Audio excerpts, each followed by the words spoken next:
Okay, mine is now running. Mine too. Okay. I guess I'll go ahead and leave the stuff here. Hello, guys. This is Damaddok82. We are back for another bi-monthly ship review. Once again, I am accompanied by AiyonMk3. Say hello, Ion. Hello there. Today, Ion's going to give us a brief rundown of this ship that we got from Jack, one of the members of our Discord. So go ahead and take it away, Ion. Okay, what we have before us is a design sent in by me, Jack. He calls it a battleship. I could see that. Actually. Though, considering the previous review was also classed as a battleship, I don't know, this might be a heavy battleship or maybe even a super battleship. It's hard to say. But this is actually the KMS Holstine BB301A6C. It almost seems like this thing is about on par, as far as cost-wise, with the Megalodon. I don't know how much a Megalodon costs, but this about thing is... 2 million volume. I mean, not 2 million volume, but 2 million materials, give or take. This is just slightly under that. 1.8 mil, Yeah. just over. So, anyway, the rest of the information we've got here is we've got an armament list and preferred targets. So, this thing is apparently armed with 8 armor-piercing frag crams, which I suspect are the main battery guns. It carries 6 210mm hollow point railguns, which are the secondaries mounted on either side of the superstructure, 3 on each side. It carries 2 missile turrets with remote guided missiles, again superstructure at the top just below the radar dish, I believe. 8 CIWS guns and a lot of torpedo interceptors. Yeah, he's not kidding. Yeah, so the CIWS guns are these smaller double-barrel things. Wow, those things are covered in detectors, aren't they? Mm-hmm. Just going to make sure it spots stuff. But yeah, those are the CIWSs. There's a lot of torpedo interceptors buried in here somewhere. We've not found things yet, but yeah. Though there are no special instructions about this craft beyond that, so no instructions to try and go walkies. What was the preferred target type? Just other ships. Yeah, just literally other ships. So this is this beast is supposedly specialized in ship-to-ship warfare. Nothing wrong with that. Nothing wrong at all. I mean, how well it engages air is something we'll find as we look at it. But yeah, prime weapons are crams. Crams are best against big targets, so many boats. So his CIWS guns, they go pretty much all the way, almost like several meters down into the actual hull of the ship. Oops, I just hit the B control. Let me just get my hole piercing view up so I can have a look at what you're seeing. Or I guess what you're seeing.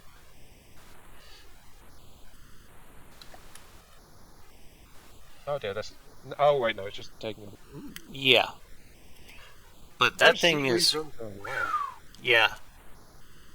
He's got it set up for 16mm, and he's getting 260.2 RPM out of them.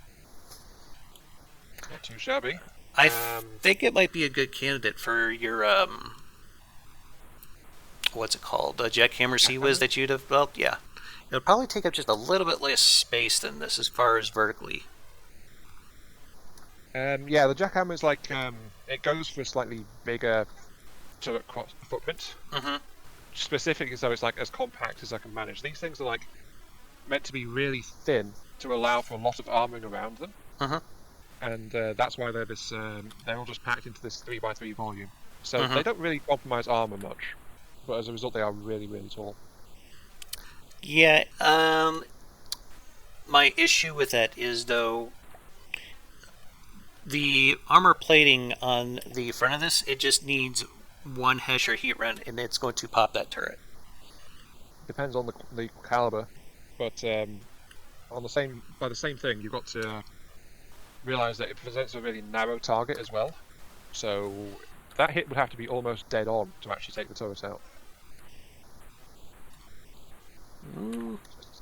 It's not quite as bad as it first appeared, but it is definitely a weakness, I would say. Yeah. I would have probably tried to work in some kind of spall liner in there, maybe some kind of space armor. I just got this thing where I try to always put in a spall liner around the important components. But that's just how I like to do things. I'm not trying to be overly critical of it. It's just not how I do things, if that makes sense. No, I get you. I mean, especially on tanks, your spell liners make your tanks incredibly sturdy. Oh, yeah. They'll take cash and heat all day and just laugh at you. I'm just looking at the shell on these things. An odd mixture of heavy and flak. So they're not actually a pure anti-missile thing. They've actually got some heavy direct impact elements to them. It seems like he was trying to do some double duty with these, and Seems to be. I mean, it. To be fair, it is heavy enough to direct impact on a bigger missile. Like it does 1,000 kinetic on impact, at an okay armor piercing for anti-missile duty. So potentially it could do lots. It certainly hurt a big missile coming in. I'll give it that. I might have to steal this shell and try experimenting with it a bit. Yeah, that might be worth a look at, but myself, I probably would have just alternated the shell types, where I would have, where it would alternate between heavy, the kinetic shells and the flak shells, where it would just, alternate between the two types of shells, so then that way you could probably get a little bit more performance out of the shell and still have a I get double what you're use. saying. The thing to remember here, though, is that these are multi-purpose, so every shell will do something to a heavier target.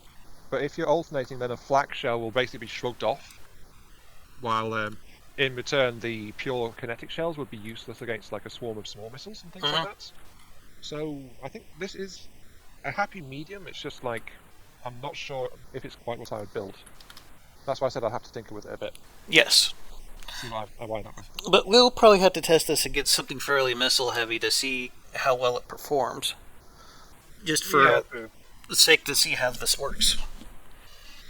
Have you seen the size of the crams? Jeez. Yeah, I believe those are the same turrets that he used on his entry for the tournament. I doubt it. Because they would be way outside the budget if they were.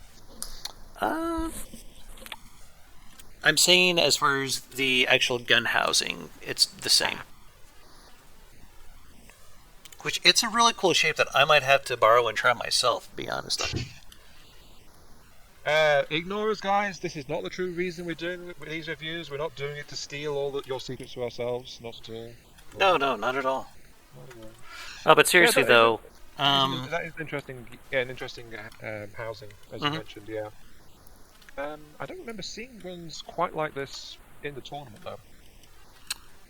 It's... The turret cap is very, very similar to the setup that he's got here. I just remember it so clearly because I remember commenting on it several times. No, fair enough. It also looks like he's done some very interesting things here with his detection system. I imagine he's got this on... Yep, he put it on a turret block.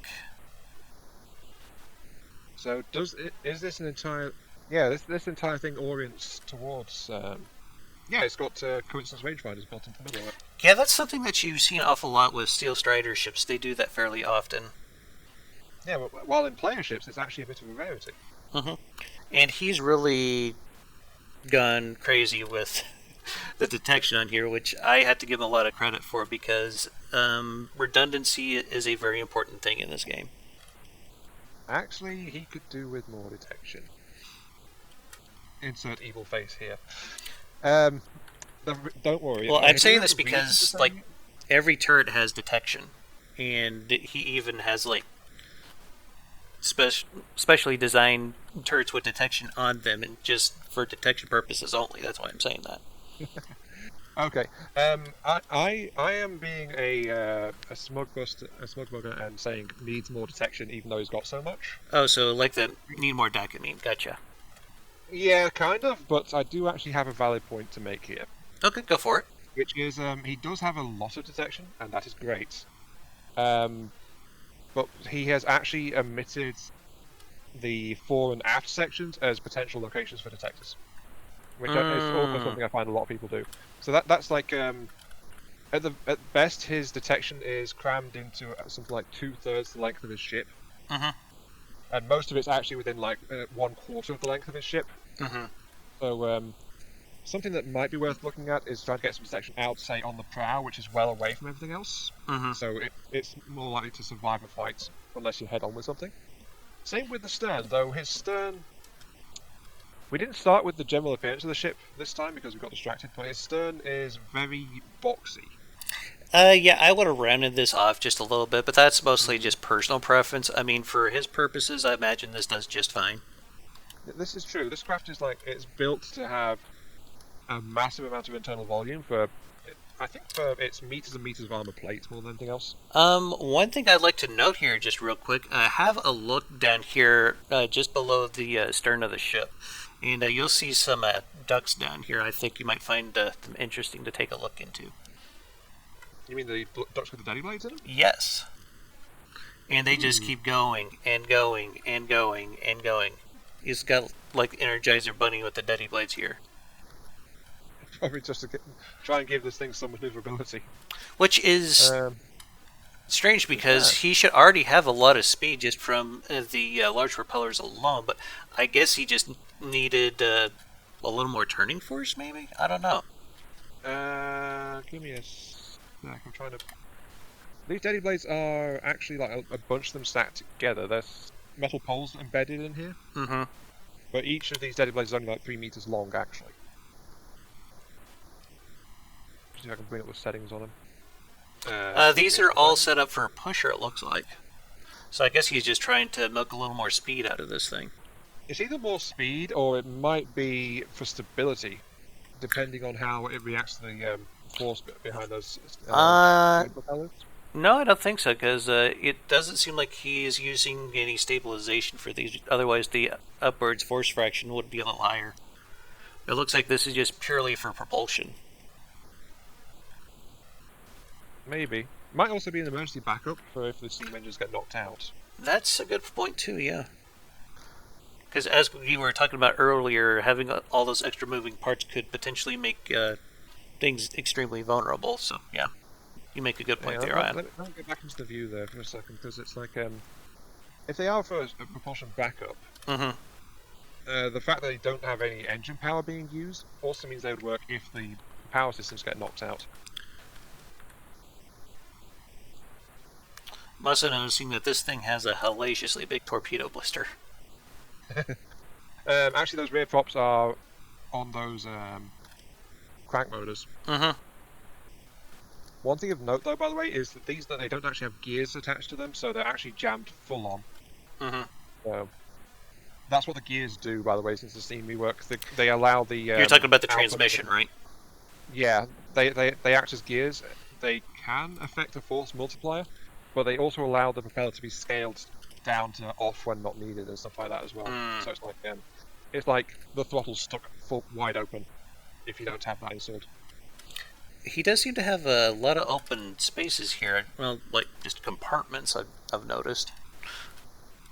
Need them. Remember, he's got a lot of weight as well, especially in the weaponry systems. It doesn't seem like he has anything really here on the bottom as far... Well, no, I take that back. He's got downward props here, but I think, yeah, those are just set for roller. Have you seen the engine bay? Not yet. But yeah, it does look like he's using active stabilization for the roll at least. But yeah, let me shrink the blocks and I'll come take a look at the engine. I'd suggest Shift B to get... Shift P to get the full scale of this thing. Okay. Oh, wow, this engine. It's just this thing is so big, it takes a little bit for it to... I know, I think this is like... my system wouldn't be able to make good use of this. I think your system isn't too happy with it either, is it? Which is something that I've explained to people the reason why we decided to make it to where within our own rules we can say no to people who turn in designs who have like very, very crazily built ships that are just massive. So, yeah. I think this is probably towards the upper end of what we'd be willing to review. Yeah, this is. I don't think I've seen an engine setup like this before. It's like he just took a prefab and just daisy chained the shit out of it. He really has. This is all like it's all radiator cooled. So It's no radiator cooled, and it looks like he also is using the exhaust for something. yes. That's how though. These blocks, these are individual engines strung together, as you said. Yeah. Carburetor engines though, they're not injected, so they actually have pretty high power per material because they're also turbocharged too. They almost remind me of the Redline engine because it took up roughly about the same space. I don't know if you're familiar with that fuel engine or not, but that's something that the guys from Ireland Gaming came up with. Yeah. I've never really used those. Well, it was very well known because it was a very compact and very efficient engine because you could just spam them easily into a 5x5, kind of like what he's got going on here. So that's why I'm bringing that up. Seems like he kind of, for most of the engine, he has this centralized exhaust stacks, and then there's a couple of extra engines just bolted onto the front of it. Mm-hmm. Where he's instead linked those together directly on the Yeah, exhaust. it just seems like he just took a bunch of these engines and then just kind of bolted all the exhausts together and just ran it out to the top. So if you follow the exhaust, they actually go all the way out the top of the ship. Yes, which is kind of rare for me. Usually I run the exhaust out of the bottom of the ship because I am always afraid that these pipes are extremely flimsy, and if they take a HESH or heat run, I imagine they get knocked out really easily, and then you lose your cooling. Only if there's not enough space behind them. But yeah, there's no redundancy if the actual pipe system gets damaged. So I just prefer to run straight out the bottom of the ship because then there's no worry about, or at least not a whole lot of worry about risking your exhaust being damaged in that manner. Again, it's a preference. It's a preference. This is definitely a vulnerability in the design of sorts. But depends on how much it depends on it. And there's the fact that these things are all radiator cooled as well, so they might get less efficient and a little bit less powerful, but they might not actually stop if it loses exhaust cooling. That's a good point as well. Let's see what kind of power per material he gets. 559.9. That's pretty good, actually, considering. Yeah. Yeah, these things are actually pretty efficient engines. Let's see here. Stable output, when he has it going full blast, these get 706.4. According to this window here that I'm looking at. That's pretty impressive. Yeah, it's a very solid engine, especially for a craft this size. It goes to show that Jack wasn't trying to just build as dense a power package as possible, as much as possible, regardless of cost. He's actually got this thing with an eye towards affordability and keeping it running. Mm-hmm. So I'm wondering if he could compact these just a little bit more by removing the radiators, but that might affect the. That would probably remove that redundancy that I mentioned. And it would probably lower the efficiency just slightly, but I'd be curious to try that just to see what it'd be like if these were just made to one long massive engine. Huh? Radiators actually inflict a penalty on efficiency. How so? Because it takes a little bit of power from the engine to run the radiators effectively, so it doesn't actually count as power loss. It's actually fuel efficiency is impacted slightly by having radiators. I don't think that's a thing though here in current version. I think they took that out. I believe. Don't quote me on that, but I believe that's what happened with it. Yeah, I'm not seeing any mention of that anymore. Never mind. That's there you go. That's how things used to be. We don't know if that's how they are now, but if that's true, then radiators might just be a flat volume for temperature trade. Yeah. And the cooler your engine is, the more efficient it also runs. So, yeah. Now, he also does have an electric backup at the front of the engine bay as well. Yes, he has a very big one. I haven't seen any steam systems though. Oddly enough. Yeah, but that's so that he doesn't need one technically. You're right.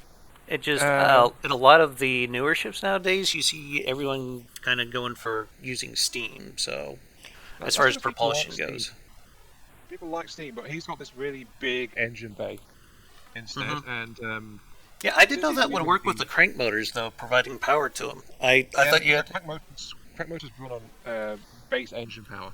Okay. They don't actually need a steam engine. Because I thought that you had to run off the steam to get those big propellers, but that's an awesome thing to know. And definitely something I might try integrating in my own designs here at some I point. will be as well. Yeah, but yeah, crank motors they draw from just the basic base engine power of the ship. Mm-hmm. I think. Look, we still don't really know those things. Give us a break, will you? Yeah, we're still adjusting a bit to the how things are done in the current version, but I believe this is going to be a very good learning opportunity for everyone involved, actually. Which is yeah, it looks like they do just take base engine power. Mm-hmm. And that's kind of one of the biggest things that why I got into doing this stuff on YouTube is that I want to teach people what I learned about the game over the years, and yeah, that's pretty much the biggest reason why I wanted to do it. And I've been having a lot of fun doing it, so yeah. Yeah, I was just looking at the laser blocks now, actually. Mm-hmm. And he's definitely got redundancy built into these things, so kudos for that. A lot of people forget that it's a good idea to actually have your laser system spread out a bit. Yeah, he's using looks like 4Q systems here. Yeah, 4 Qs in 4 separate locations around the ship as well, so it'll be hard to knock it out completely. Mm-hmm. That's something I try to do a lot too. Is I'll use decentralized LAN systems. Yeah, you're going to pay just a little bit more for it, but the redundancy that you get out of it is so freaking ridiculous because you can just wire it up to go about anywhere, kind of like what he's got going on here. Yeah, the transceivers, as long as it's on a straight line, you only need to pay the cost of 2 transceivers. Mm-hmm. He's also got the actual laser defense station split in 4 places as well, so... Mm-hmm. Again, he could have maybe included some towards the fore and aft, like I mentioned with detectors a little bit ago. But as they are, they do cover the superstructure area, which is arguably fairly important for him, quite well. It seems though he went and tied in all of the LAM systems in together with one another. That's got some benefits and some drawbacks. Yes, you do get more redundancy out of it, but you had to split the power between all of your LAM's nodes, which is something that I don't like to do typically because I build my LAM systems to all function independently of each other. So then that way you're not having to recharge the whole system at once, if that makes sense. Yeah, it's like how much it can output versus the cost of the system. In this case, it's a centralized system, so semi-centralized. No, it is. Well, it's centralized in terms of distribution of the laser power. Yeah, I get what you're saying now. Yeah. There's also a good ratio here. Individually, the cavity chains aren't that powerful, but he's got a lot of them, so they can sustain power that way. He's got 4 sections of laser banks, and each one has 4 cavity chains in it. And also, each laser defense point has 4 defensive lasers installed in it, so it's got a very good ratio. He's being attacked from one side. One thing that I kind of want to point out here, though, I think he probably could just squeeze a little more efficiency out of these lasers if you would have used like the regulators to try to keep it from just like running out of energy too fast. Yeah. I usually find about 2K power from a laser is usually good at taking out crams and other things like that, so that's usually what I try to shoot for. But something like this might do very well against large missiles. I haven't tried a setup like this before. Now, I mean, this is built around it being like box shapes more than anything else. Speaking of boxes, look at all these material holders. Well, remember how expensive this darn thing is. Yeah. So it makes sense this thing might need to haul a lot of material. It almost holds its own cost in materials. Yeah, it's only a few 100,000 short, but then again, if you look at the V menu, this thing uses 17,000 materials per minute. And on top of that, the engine uses another 7,000 per minute. So this thing burns through materials incredibly fast when it's actually engaged in combat. We're looking at like 24,000-ish. If you're in late game and you can afford something like this, then the material is probably not a big issue. Quite true, but I was justifying the storage. So it might actually need this level of storage. Speaking of, we should probably just start filling this thing up before we do combat testing at the end of the review. Yeah, that's probably a good idea. I tapped Q on it a few times, but is there anything else of note that you would like to bring up? We haven't actually looked at the main system much. We haven't looked at the railguns much. We haven't looked at the missile pods. I think I did see the ammo customizer for the railguns. It looked like they went with pure kinetic with hollow point and Sabo warheads afterwards. Yeah, this is pretty much a pure kinetic round. Super cabs as well, actually. Yeah, which is probably a pretty good idea. Yeah, it gives it something it can throw at underwater targets. So I imagine that's probably for use in the secondaries. For some reason, he's got light blocks, though, all around the base of the turret housing. Or the gun housing. You mean below the turret cap? Yes. I'm not entirely sure why he did this. That used to be able to make a waterproof seal. Really? Yeah. I'm not sure if it's Right. I see where you're going with that. But it can also act as a bit of a deterrent to an incoming blast wave from an explosion. Mm-hmm. So there are some benefits to doing that. I'm not sure if they actually form a watertight seal anymore. Well, the only thing that I have a real issue with that is something like that is going to be extremely vulnerable to explosives, wouldn't it? I mean... well, as I said, it's like it can deflect the explosion a little bit from going down into the actual magazine itself.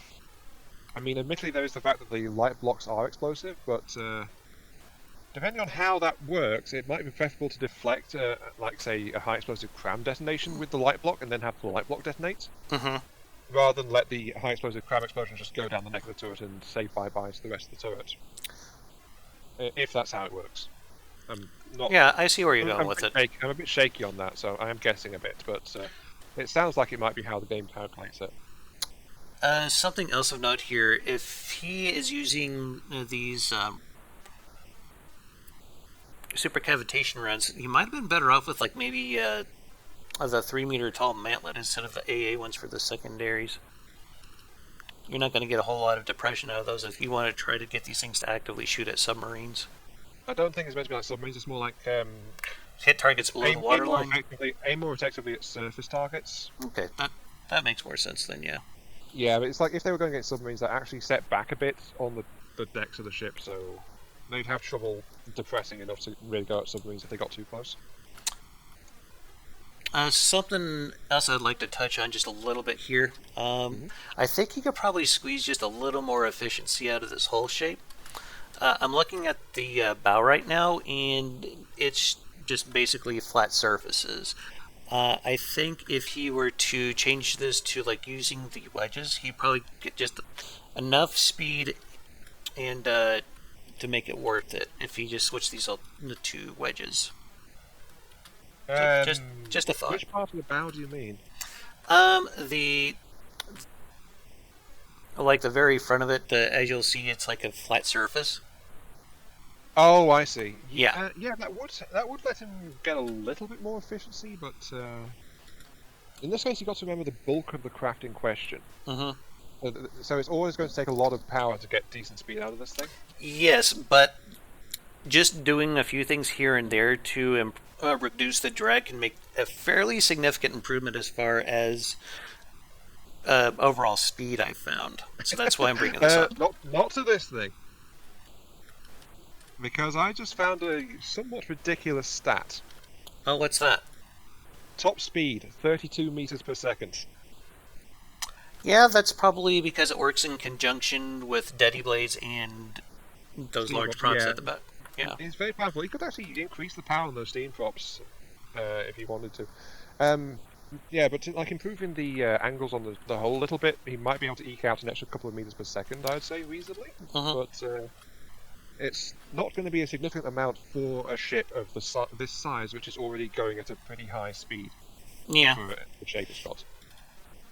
So it might not be worth it, apart from aesthetically. Okay, fair enough. But that's just something that I want to bring up because it's something I usually try to do with my ships. But oh no, it's something I do all the time as well. I get yeah, you like them very pointy. I like pointy things. Mm-hmm. Bring me all the sharp toys you can. Apart from my recent paddle designs, those are actually kind of blunt. Yeah. Do you have any more comments that you would like to make on this? Well, we still not looked at the missile turrets really, but It looks like he's using the remote guidance for them. yeah, remote guidance. Yeah. These are all remote guidance. I'm trying to bring up the thing, but the game is still struggling a little bit with how big the craft is. Explosives, remote guidance, fuel tanks, APNs.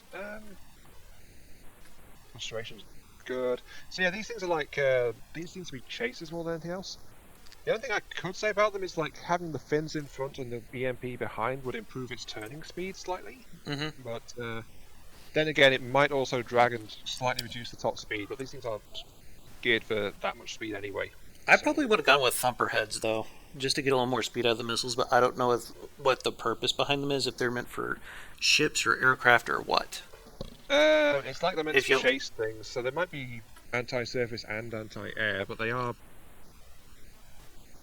kind of balanced on more firepower than anything else. I mean, they're almost 50% warhead. Well, I'm looking at the local weapons controller here, and it's not specifically made up to target aircraft, so I'm thinking it's for surface targets.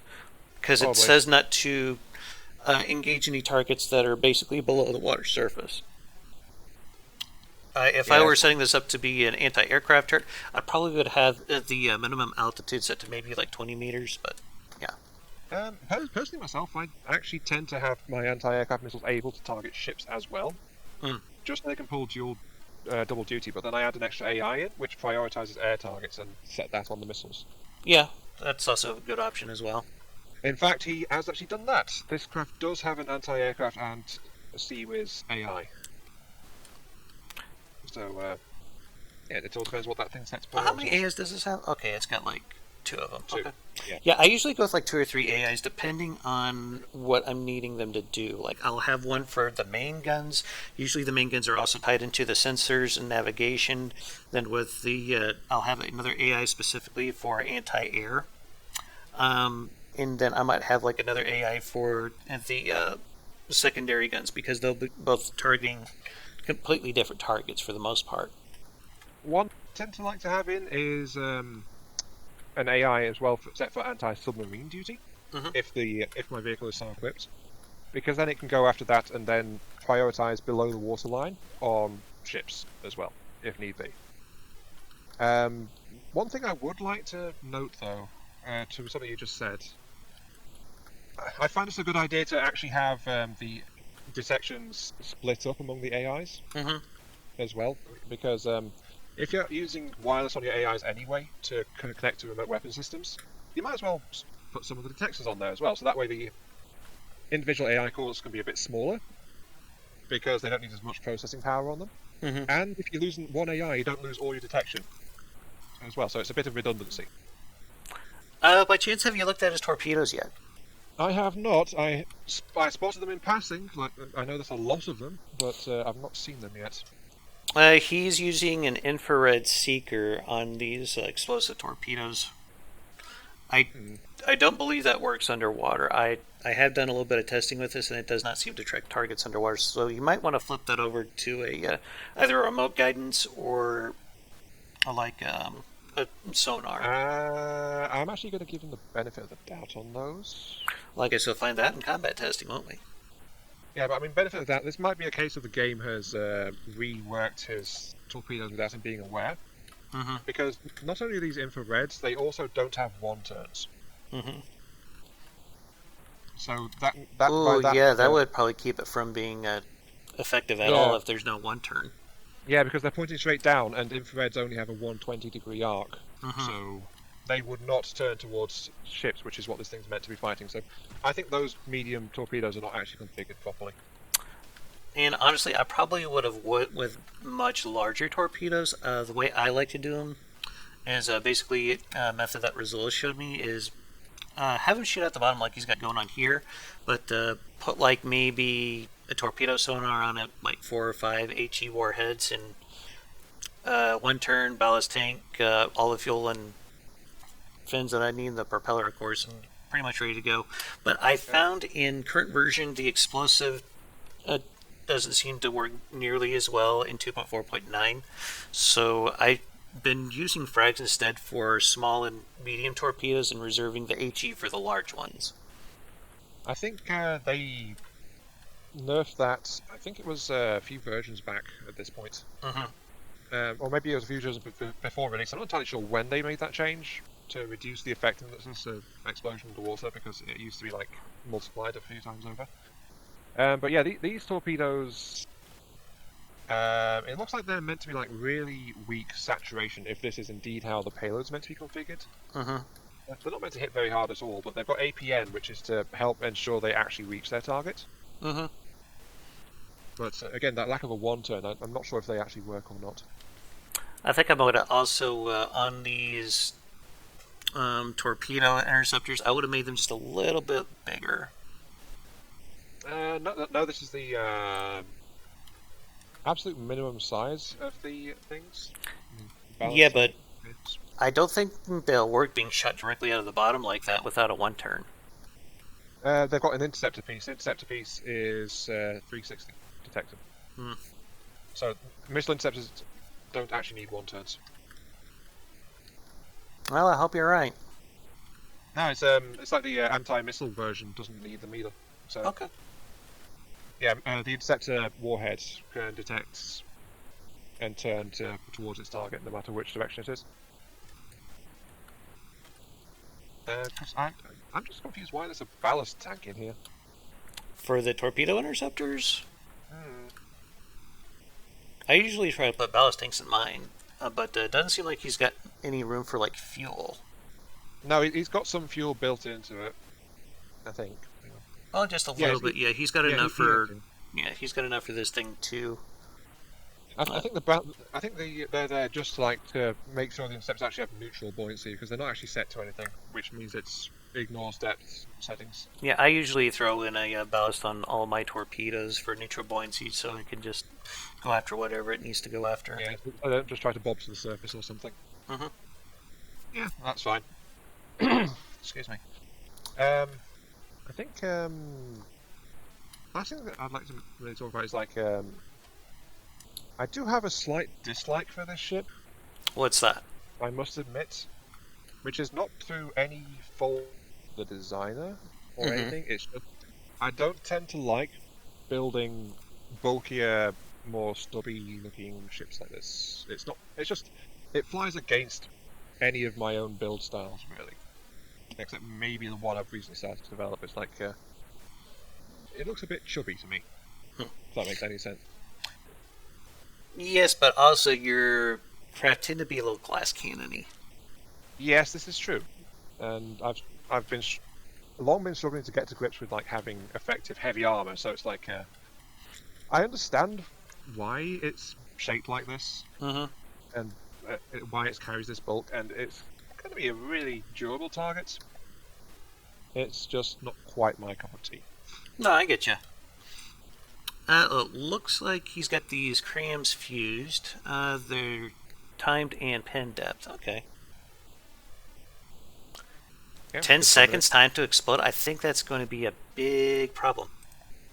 Remember, if they've got lasers targeting on them, they will automatically adjust that. I usually just max it out just to be safe, but yeah. Now, if there's a preset setting in the time fuse, as long as it's a laser detection block on the cram mechanism, it'll always overwrite it. Okay. I just don't trust things at face value. That's fine, yeah. I mean, that means it'll just default to a 10-second flight time if it loses that laser detection.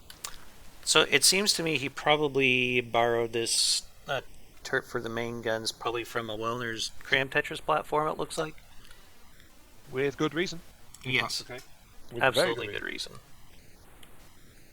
For those that don't know, Dam and I, we are both fanatics of the cult of Wellner's cram cannons. Yes. Is that a fair way to put it? That's, yeah, pretty good. So basically, Wellner's not been active in FTD for a while, as far as I'm aware, unfortunately. But back when he was a master of cram design. Mm-hmm. And he worked out some incredibly efficient ones. I mean, if I recall, they were so efficient when he first used them that his craft had to be banned from a tournament or something because they were too good. I've never heard that before. Yeah, that's quite a while back, but I seem to remember like his craft actually had to be disallowed because his crams were just too effective. I don't think I could do that. I think I would have to go ahead and let him do that because it should be based on the building prowess of the builder, not necessarily. Well, it's either that or he flat out won. Hmm. But I seem to recall him being kind of miffed about it, so I was talking. I to him would a be little bit too. at the time. So yeah, I think there was definitely something. I do feel like it's like his craft was disallowed, but it was just like it was flat out too good. Mm-hmm. None of the because it's like the talk was kind of like yours. It had crams as main weapon systems, and like that was actually the rule. Mm-hmm. And his blue Sounds like Battleship Roll. Yeah, but a wellness craft blew all the others out of the water.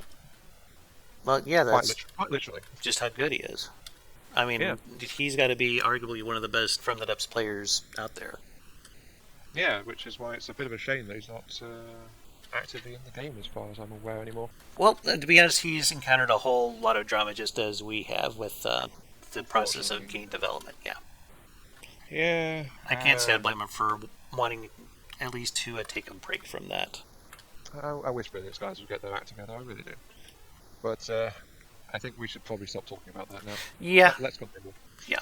This is a craft review, darn it. So any other thoughts on the crams while we're discussing this? It looks like he's gotten like pure frag with these, as far as I can tell. I don't see any purely payload. AP whatsoever. Oh, well, we can just check that directly from the cram settings. I keep forgetting that's a thing, to be honest with you. Yeah, cram settings. There is some hardness in there actually, but it's almost entirely frag. Okay. But yeah, it's like a very heavy payload style shell. Okay. And nothing wrong with that. I mean, if we look at it, It does have. This is 100%. It's It is set for a pinned up fuse, so it wouldn't surprise me if there was AP in there. It's also got to remember the hardener world makes the shell harder to intercept as well because it gives it a hit point boost. Does it give it a hit point boost or does it give it an armor class? It does both. Okay. I thought it just gave an armor class, but yeah. No, it's hardeners. Last I heard or checked, said give the shell a bit of extra health as well by making it more durable, as well as giving it like AP and stuff. Mm-hmm. Did he armor up these mains at all? The main turrets. Mm-hmm. Like put a layer of armor on the actual turret itself below deck? Oh, good question actually. I'm trying to switch over to it, just he's got so many flipping turrets here, it's kind of hard to... There we go. No, it does not look like he has done that, which is probably okay with the cram turret because they're not going to be nearly as reactive as an APS turret, so you could probably get away with that. But yeah, these yeah, definitely these things are not actually armored in themselves below the neck. The fire rate seems a little low though, but it is a cram after all. I want to probably try to get the reload down to maybe about 20 seconds, but I'm sure he has his reasons. Again, that's like a personal preference thing. Sure, its reload is low, but that's because he's focused on the actual payload of the shells instead. I mean, personally, I go for like 14 to 20 seconds on my crams. Mm-hmm. Just because I prefer to have more rate of fire than sheer, oh my god, what the hell hit me? Why am I flat on my back, bleeding from my nose, kind of thing. Yeah. Or why did the world suddenly cease to exist? So, depending on. What's your opinions on the armor scheme of the ship? Not really managed to look at that so far. Let me get my pizza cutter out. It seems a little thin.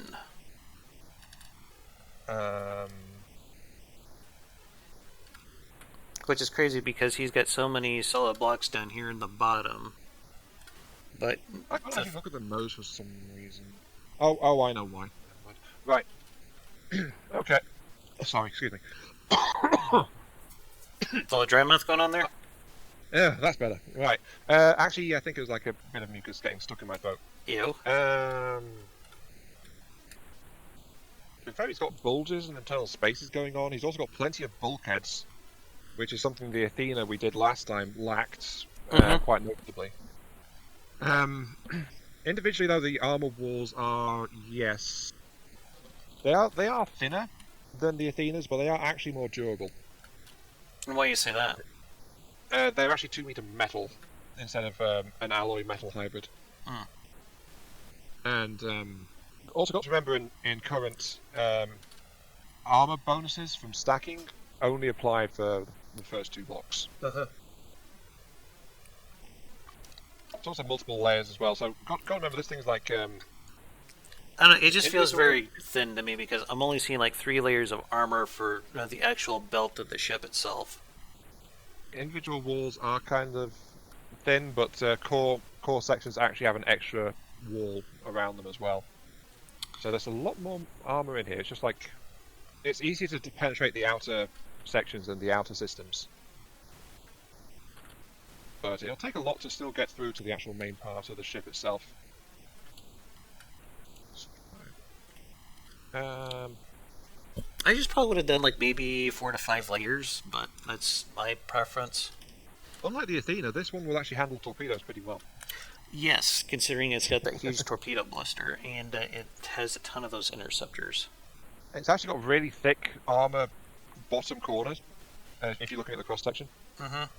Like, it's like the thickest part by far. But this craft seems to rely a lot on bulk to absorb things, as well as actual quality of its armor.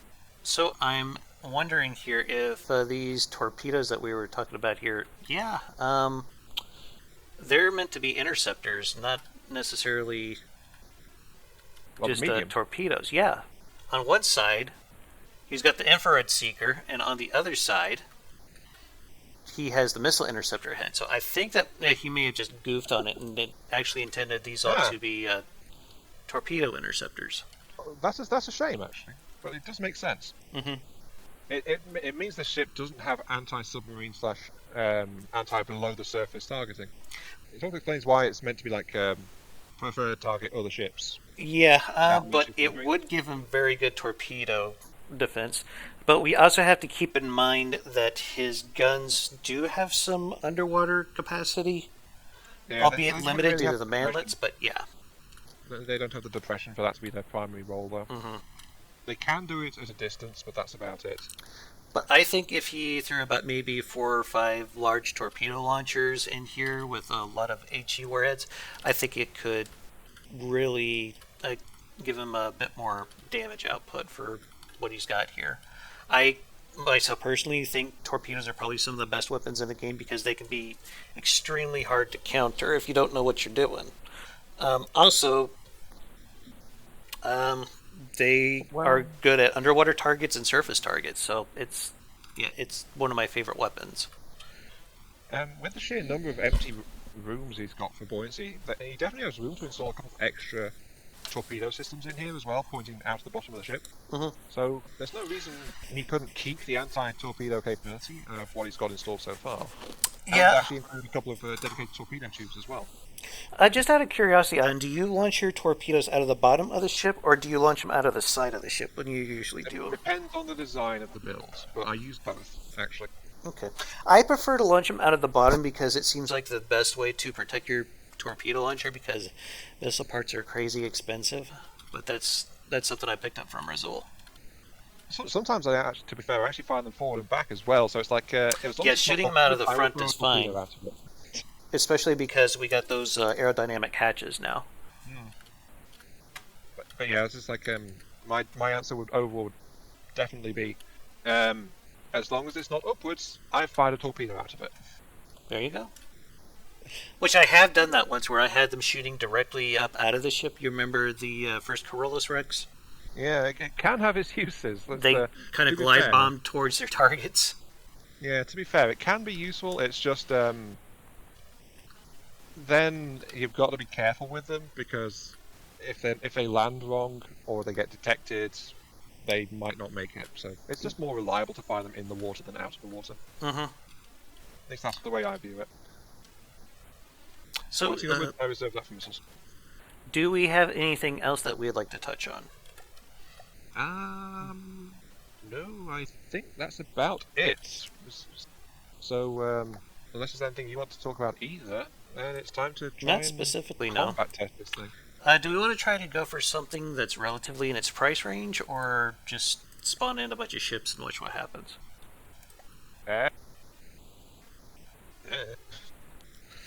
Maybe both. I mean, we gave the Athena 2 combat tests when one didn't work right.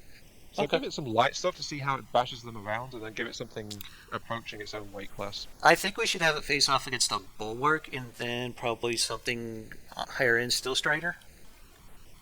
Okay. Shall we just kill your display platform then this time and drop it in the water? Yeah, go ahead and kill it. I got it caps lock, so yeah. I figured this would be easier to do just a caps lock instead of restarting the server. Especially with a boat this big. So let's go ahead and plop her down. Don't forget to turn off repair tentacles if you're on the boat, and remove control of all weapons. I'm under the water, so yeah, no big. It's going backwards. At quite a clip. Why is it doing that? Good question. Um, I don't know if you noticed this either, but he did some pretty good work here with the change for the anchors. Yeah, I noticed that. I was considering mentioning it. He's not really done much mimic work elsewhere on the ship, so it seems like that's like an exception rather than the rule. But that said, it is actually very nicely done, I will admit. Yeah. They probably could have done a little bit more with the superstructure as far as aesthetics, but it's pretty well armed. Yeah, this thing is very well armed. It actually sits pretty low in the water as well, so that's always a bonus. But as you saw just then when we released it, it has no trouble moving around. Alright, so I'm going to fly up about maybe a kilometer and a half, and I'm going to drop us a bulwark. Hang on a second. Can I access the AI quickly from here?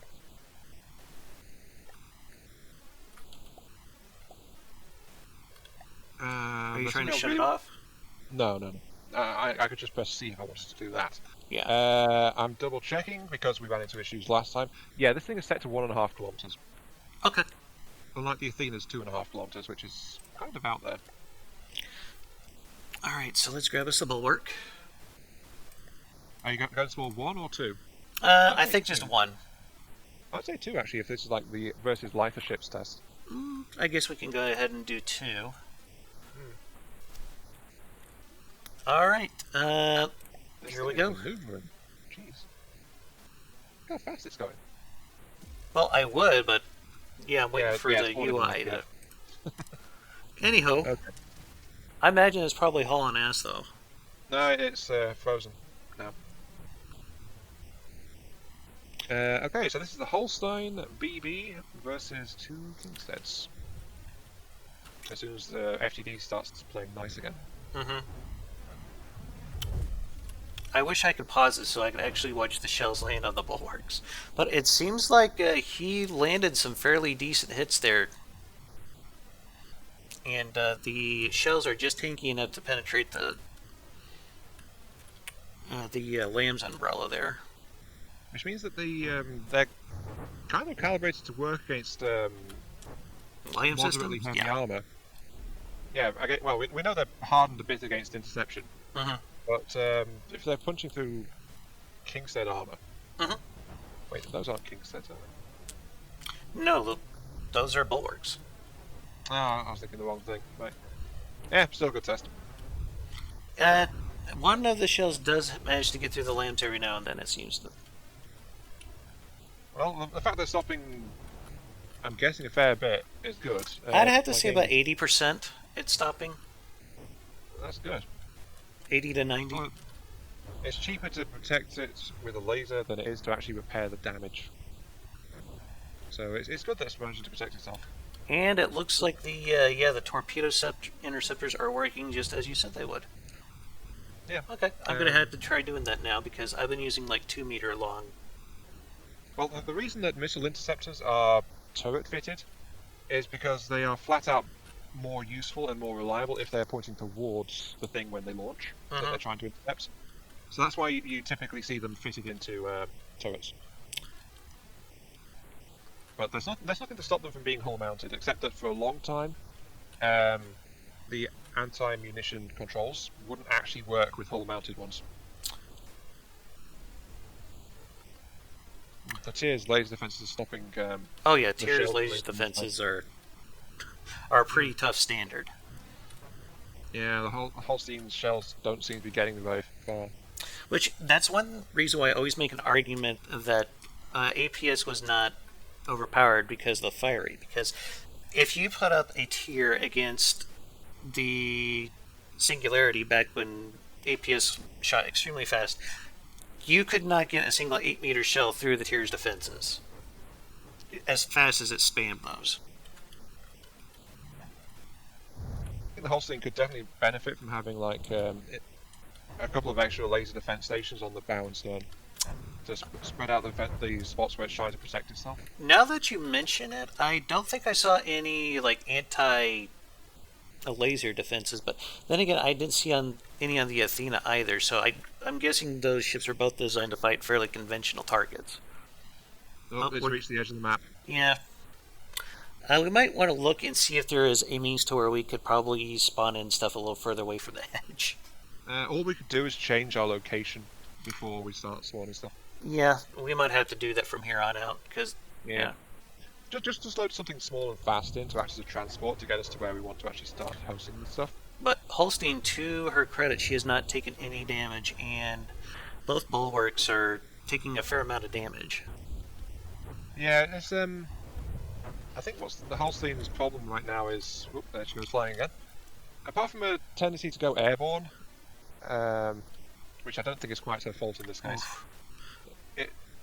it's the slow rate of fire of her main guns.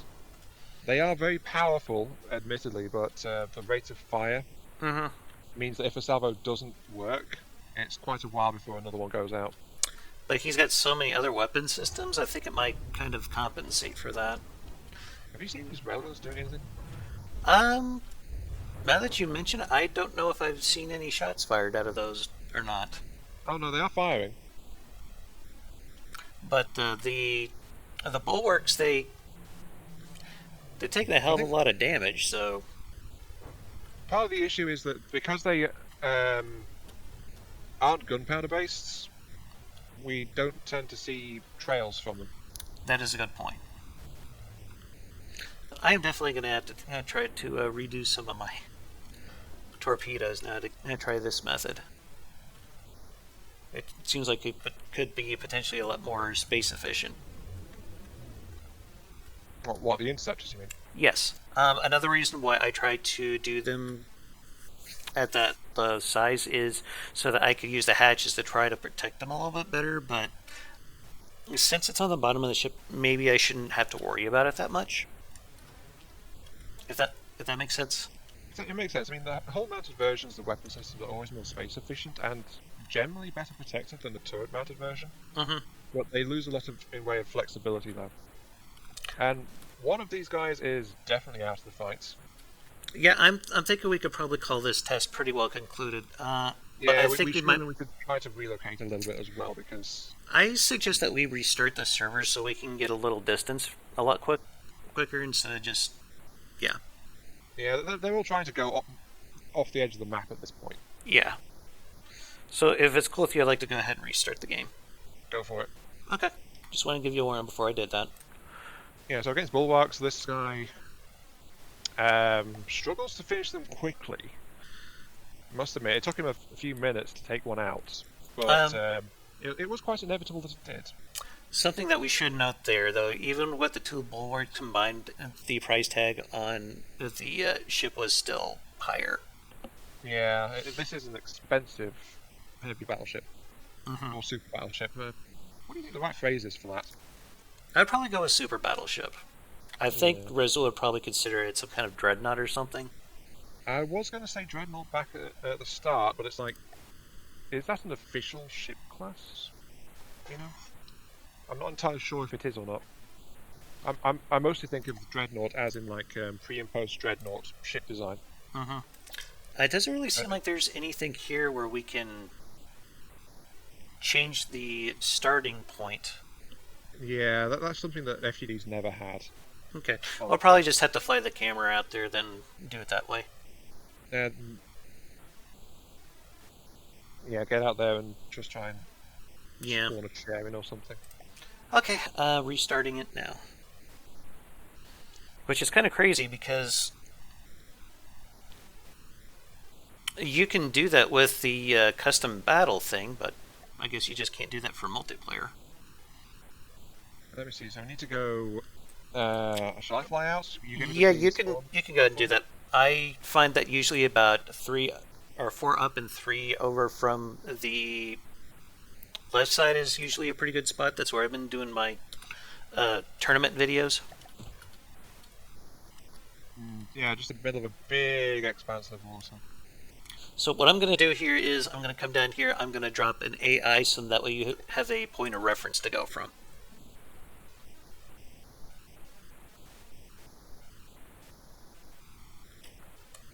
I think I'm in the right spot. And of course I have to add a bunch more AIs because it's doing that stupid thing where it's going to despawn it because there's not enough blocks. No, it's all right. I'm in a big, wide open area, I think. So. Okay, if you could plop something down with a chair, I can come over there. Thank you. Yeah, I'm just waiting for it to load for me because. Yeah. It actually doesn't need a chair. It just needs something you can teleport to. That works too, yes. Okay. And I'm going to go ahead and despawn this little stick I made over here. Why are there so many new vehicle unnamed Mayframes? What? That's because I had to spam the AIs, otherwise that would have just been despawned. That's why I did it that way. Oh yeah, that's right. Okay. Is this where you meant, or are we in the wrong place? A little further north. Hey, did you despawn my thing? No, not yet. Okay, it just disappeared from me. Okay, I'm heading further north on my camera.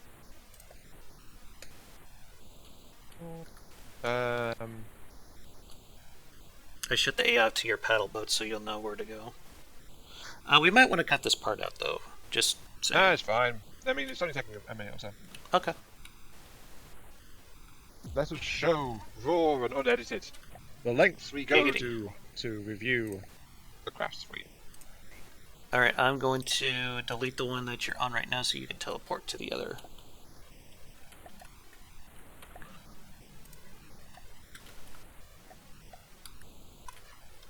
Yep, okay. Now, it might be fun at some point just to try to review each other's ships just for shits and giggles sometime. To be fair, we would have the designer along to try and explain themselves on their questionable design choices. Mm-hmm. So, yeah. I think maybe just like as a special at some point in the future. No, I mean, it might be one to try and have, like, the plan was to have guest commentators logs as well, so that way there's, like, 2 people genuinely trying to review the craft and one that's there to answer questions about it. Yeah. Surprisingly, I haven't had any volunteers for that just yet. No. Well, it's a thing we mentioned, and they're probably waiting to see how these things start to turn out. So. That's fair enough. Anyway, is this more where you've had in mind? Yes, I think this area will be fine. I'm just putting a little platform here underwater that we could put our rambots on, so we don't have to worry about there being any repair tentacles. No, you can just hit F7 to turn off your repair tentacles. Okay. Yeah, if I did see it under the V menu, so I assume that they took it out. No, it's top right. It's that wrench and hammer symbol. If it's glowing blue, your tentacles are on. If it's not, they're off. They're on by default. Good to know. Yeah. Thank you. Yeah, just hit F7 to toggle it. Okay. Do we want to try spawning that in again? Sure. Yeah. I think you should try spawning it this time. See if it goes more smoothly than me trying to spawn it. Yeah. Would you mind taking the escort out, please? Sure. I still need to name this darn thing. Just do like me. Name it after a heavy metal song. No, this thing is running off a different mythology kind of thing. Oh, come on. I could still see you being into Black Sabbath. Well, once someone did actually ask me where the local metal record shop was, because I looked like someone who would know where that was. When I was just quite happily on my way into work last year. It was like, hey, do you know where that is? Is that long hippie hair ears? Hey, my ponytail only goes like half... no. About 2/3 the way down my back. Sorry. I can't do long hair because my dandruff is like crazy bad. Yeah. I'm able to grow it out, and it's like I've not got receding hairline really, so I'm okay. And again, we're getting a big lag spike as we load this thing in, so we might want to try and keep the size limit below this thing in the future. Yeah, I imagine your system probably groans and moans a bit under the pressure. Well, yours has been struggling a bit as well with it, so...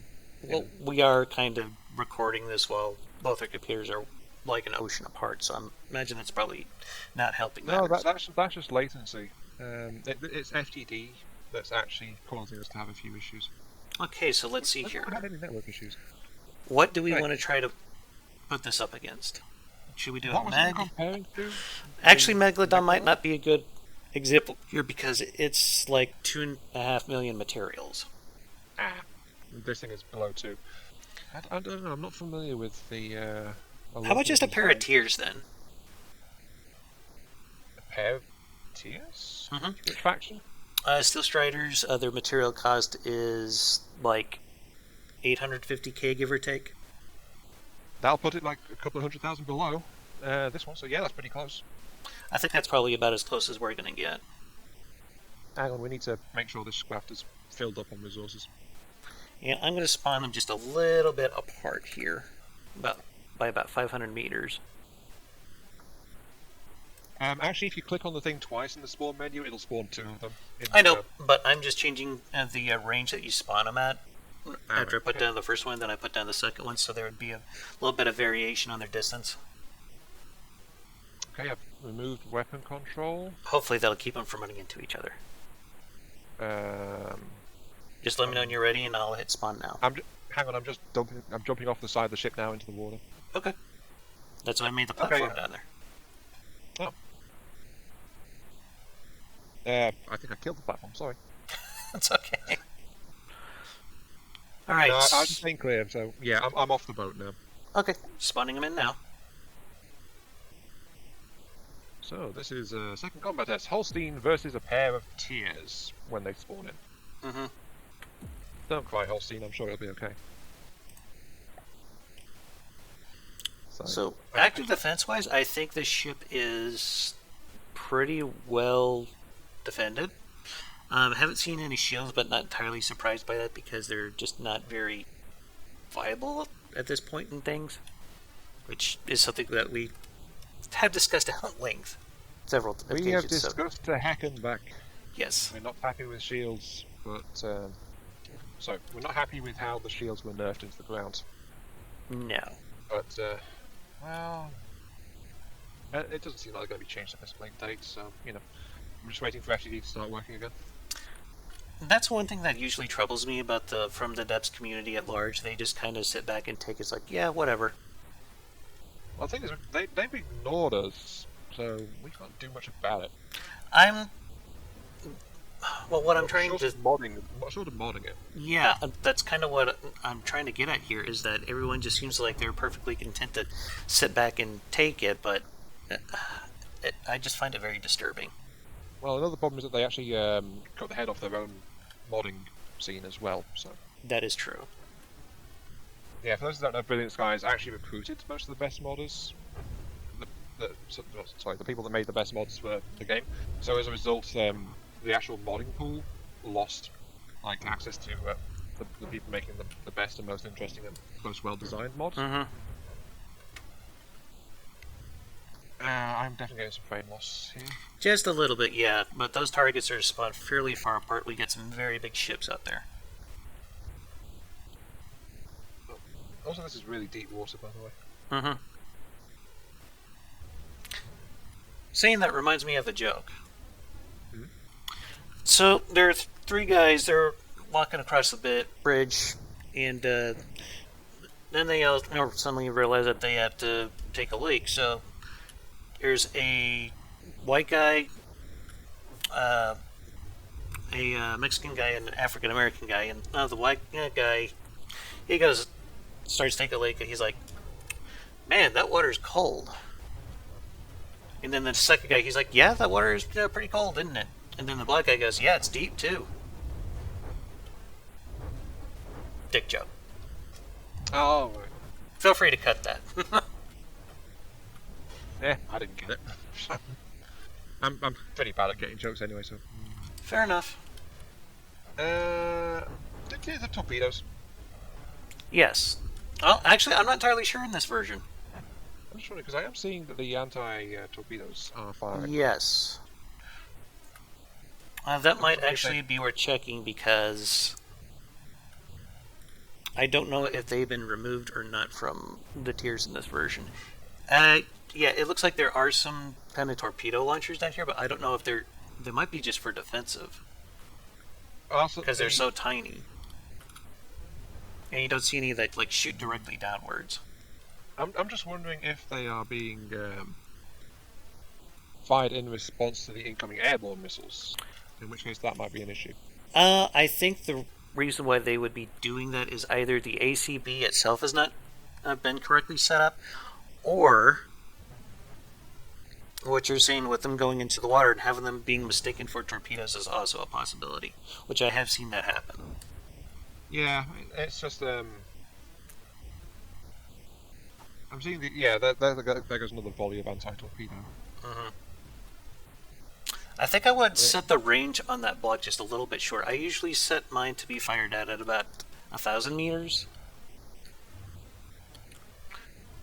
Actually, I'm not sure where they are going.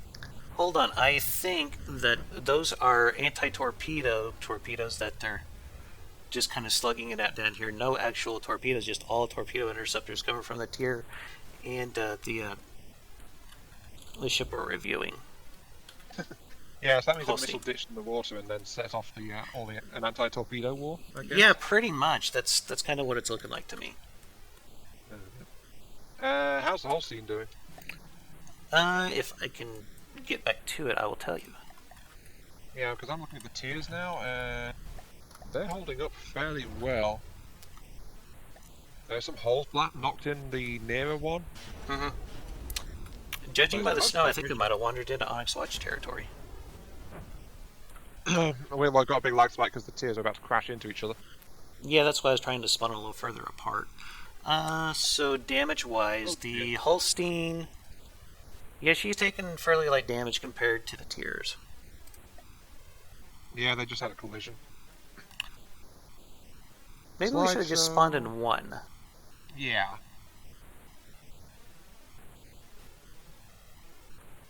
No, there's not much we can do about this. Sorry, folks. It's just like FTD loves to choke when it's just, coming to vehicle-on-vehicle collisions or vehicle-on-terrain collisions or stuff like that. Though they do seem to have gotten some distance from each other now. The first tier has lost 2 of its turrets. I see that. Yeah. I believe, though, that the armor on the tier is a little bit different now because it's using those ring systems. Yeah, it is struggling to take out those cram shells. You mean the cram shells from the tiers? No. The cram shells are from the Holstein. They are just laughing at that LAM system and just sailing right through it. Yeah, those are the what was it you spawned before? Not the Bulwarks. Yeah, they seem to have a better LAM system for this. Their LAMs were actually able to take out the Holstein's crams for the most part. So I feel like these ones are meant for more like sustained, and the Bulwarks one is more like a big charge capacity but slow charging overall.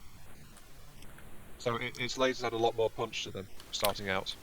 These fragmentation cram runs are making these things look like Swiss cheese.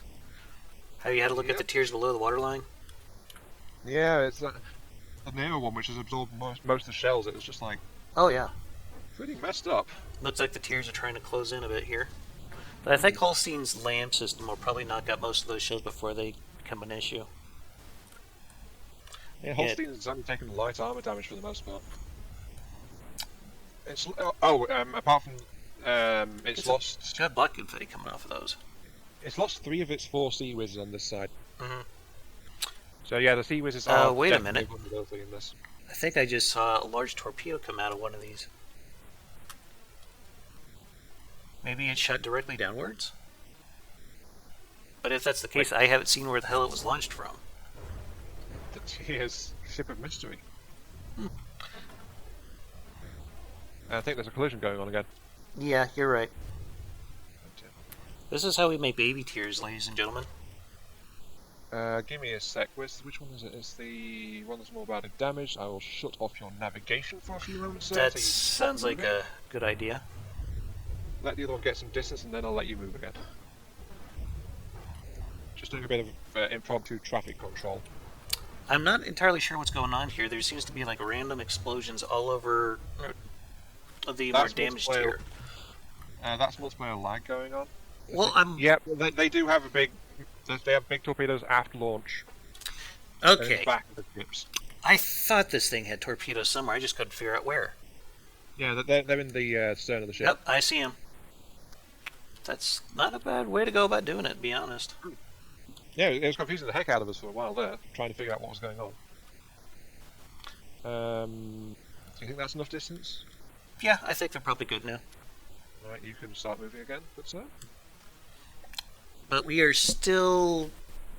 Yeah, Holstein's still pretty far ahead as far as the damage goes. Considering it's solo 2 tiers at a time, I think it's safe to say that the thing is fairly well defended. I was really concerned about the lack of armor on the sides, but it seems that it's the same principle as the 4 keys actually. It's using bulk as well as armor to provide its durability. And as I said, it's like 2 meters metal is a pretty decent wall in current. So yeah, between those two factors, it's holding up really well to what it's being subjected to. It does seem like it is having some buoyancy issues and maybe a little bit of a pitch issue, but other than that, it's still maintaining speed at about 30 meters a second. It does seem like it lost some guns on one side, which that's to be expected. It's lost its sea whizzes mostly. There is some turret damage, and the missile turret has taken a small knock, but nothing really serious, and it's lost one of its railguns. For the most part, though, its weaponry is actually undamaged, especially the main turrets. They're mostly operational. Aside from the one that got its barrel shattered off over here, and one of them looks like one of the barrels lost some gauge increasers. Yeah, the other barrels are all fine, so it's mostly firing for effect. But for the most part, I would say it's a pretty capable ship. Pretty darn. It's a. I'd say it's a tank, if we had to classify it. It's definitely not got top marks for offense, but in terms of durability and damage reduction, it's actually really tough. I mean, sure, it could have much heavier and thicker armor, but what it's got is definitely working. Are we willing to say combat trial concluded? I think so. Shall we kill these 2 tiers then? Absolutely. Or should I just cease fire? Ceasefire would probably be the easier thing to do. I'll also tell them to stop moving around as well so they don't try and collide again, because they're about to do that, actually. Alright. Well, I think we can safely wrap it up here. Yeah, there's only one thing left, really. Oh, what's that? The out of 10 thing, we might as well keep doing that. So, Dama, what is your view of the KMS Holstine BB301A6Z out of 10? As far as functionality goes, I'd probably give her a 7 or an 8. Again, I probably would have liked to see a little bit more armor, but again, that's personal preference. Armament, I'd probably give like maybe a 5. He does have a lot of it, but I would have gone for triple barrel crams, and it just seemed like these missiles really weren't doing all that much. I mean, to be fair, the one facing them got kind of damaged a little bit. So. As far as aesthetic goes, probably a 6, maybe a 7. So are we establishing categories for our out of 10 ratings in these then? It's kind of hard for me to do one that's like going to be across the board, maybe like an average of 3, but... No, I mean, we might as well rate it for like in different areas. I suppose, if we're going to start doing that. But as far as armaments go, I think I would have also liked to have seen some actual torpedo launchers, because they're just so freaking useful. But yeah. So what would your ratings be? I'd say aesthetics. I'll be generous and say 7 out of 10. I've already mentioned earlier, it's like I don't get along that well with the overall shape of it, but that's a personal preference thing.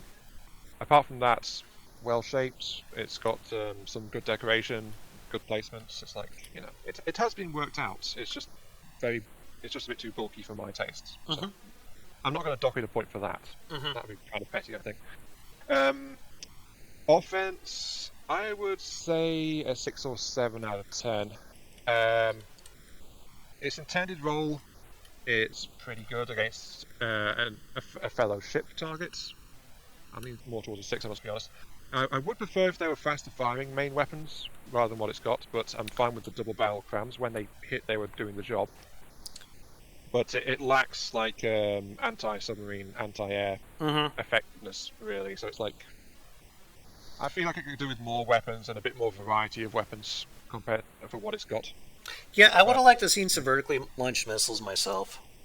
Yeah, it could have done with more armament on it, which is why it's like an above average kind of score, I think, for me. Offensively. Defensive, I'd say a really solid 8 or 9 out of 10. I'd agree. Honestly, it's tanky as hell. It's really durable. It's got very potent and active defenses. I think it could have done with more emission points for the active defenses, and the torpedoes and things, torpedo interceptors. It could have done with some reworking on those a little bit as well. They are very centralized. And as you mentioned, the armor might be a little light for a craft of this cost. I'm not entirely sure, but maybe the armor could have done with a little bulking up around the incoming 45-degree angle, a long-range shell trajectory or something like that. Especially around the Sea Whizzes. The Sea Whizzes proved to be very vulnerable. Though, of course, it does have 4, so there is redundancy, and they seem to be pretty effective. It's just that they got knocked out Something far more easily. that I think should be noted is it seems to be lacking a little bit in anti-aircraft dedicated weapons. And I say that because the Sea Whiz guns are designed to shoot down missiles and aircraft. I probably would have liked to see some dedicated anti-air just to give this thing a little bit better protection.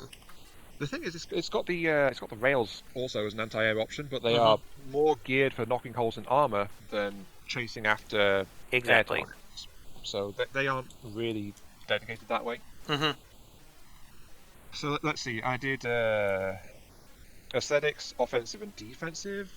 Did you do any other categories, or was it just those three? Basically, I went with aesthetics. And I think I talked about offensive and defensive as well. I'd have to go back through the recording to be sure, but yeah, I think I kind of touched along a lot of the same things. Yeah, so I think in average, I'm getting maybe a 7 from my scores overall. Yeah, that sounds fair. It's got some points where I would prefer a bit more reinforcement to it, especially given its high price for me.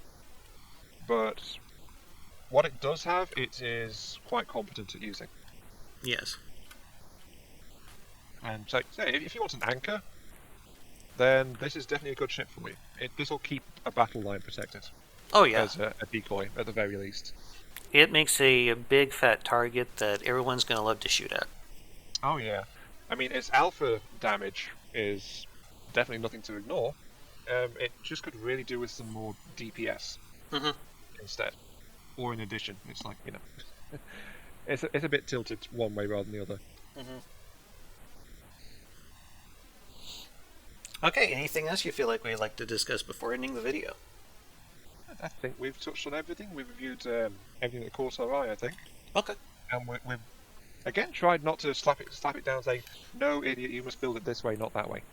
But yeah, I think we've been pretty good about staying objective about this. So yeah. I mean, honestly, I would rather have the double barrels rather than treble or quad barrels in the crams myself. I mean, you specifically mentioned you might like trebles.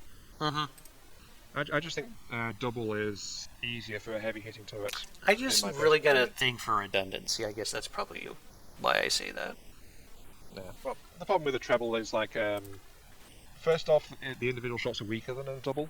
Second, it makes the Tetris a bit more complex because, at its base, the game is based around squares, which are an even-sided thing. So, double Not or if you quad use a balance Wellner's is weaker. platform, though, because then it's pretty much already pre-done for you, the Tetrising, I mean. This is a fair point. So, Wellner did work that out. So, I mean, it tells you specifically what kind of amounts of guns you could probably get out of each one of them, so... yeah, but I was mentioning that from the perspective of building your own turret system from scratch. Fair enough. If you want to get a really good dram cake, yeah, by all means look up a Wellner's weapons platform on the workshop. I agree. Alright, so I think we're at a good wrapping up point. Indeed. Alright. Well, next time, I'm looking here at our review queue here. iPersons has some craft that he'd like us to look over. He's got a light gunship and a torpedo boat. I think depending on the size, we might be able to squeeze those both into one video. What do you think? We might be able to. I just said it depends on the size of the things. Actually, I'm looking at this image right now. Might be safer to try and do it one at a time, but we'll discuss Just that. see where we're at after we record the first one, I guess? Yeah, we'll take a quick glance at them in size, and we'll see how quickly we think we can do it, or how long we think we'll need. Okay, that sounds... We just need to waffle on sometimes. Yeah, that sounds good to me. Okay, well, I'm going to wrap up things here, so I'd like to thank you all for watching. This has been Damaddok82 with AiyonMk3, and doing the bi-monthly FTD craft review. Y'all have yourselves a hell of a day, and keep your hammer high. Later. See you later.